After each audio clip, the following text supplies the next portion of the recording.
the things we have that other species may not have is a deep need to be in control. It's called the control imperative, meaning of all the things that are going on right now, the one thing I have to maintain as a human being is control over the situation. And that's very hard to do in certain change circumstances. When we lose control in one area, we begin to seek control in another area where we've always had that control, but now somebody's playing with it. As a result, I no longer control the thing I used to control, so I will seek to gain control somewhere else, sometimes to great detriment. For instance, I had a manager in a workshop who had the title director in his name, and then the company thought it might be good to change directors into team leaders. And all they did was just change the title on his business card. Well, he went home for the next 2 weeks and he started putting policies in place that he never had in place before, started talking to his kids about things he perceived as needing to be improved, started talking to his significant others about things that needed to be done better. And when he attended the workshop after that change, he said, you see, that's what happened. You see, I never worried about what my family was doing because I didn't have to have any control over that situation. Then I went to work and somebody played with my job title, and just the sense that it was going to change my role and responsibilities made me seize control in another area. We routinely do that as human beings.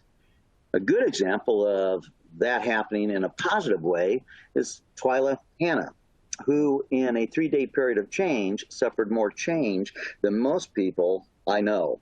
Twyla was involved in Hurricane Katrina. She was warned to leave the area, but like many of her neighbors, didn't believe the direness of the situation. And besides, as she said later on, she had no way of getting out. She was with her 2-year-old, 4-year-old, 14, and 16-year-old, and her husband had just got called up 3 days earlier for active military duty overseas. So before the hurricane hit, he had left. So there she is as a mom with 4 kids on top of the roof of her house as the water swelled around her. And both showed up to take her kids, and they unfortunately had to tell her there wasn't room for her on the small skiffs that were there, but they would be back if she just waited. Well, her kids were gone to strangers, didn't know the first names or who they were, just promised that they would meet up at some point in time when this was over. And with that lingering promise, she had a lot of doubt. So she sat on the roof just long enough to realize she might have to take actions under her own control and do something with it. So she found a bunch of folks who are migrating towards buses. Those buses then headed over to the Superdome in Houston. And when they got there, she went up to a young captain who was directing people to various booths where they would get support. And she walked up and she said, hey, my name's Twyla, and I need you to help me help you. Now, that caused a great deal of confusion. It sounded like a riddle, and he told her, ma'am, I don't know what you're talking about.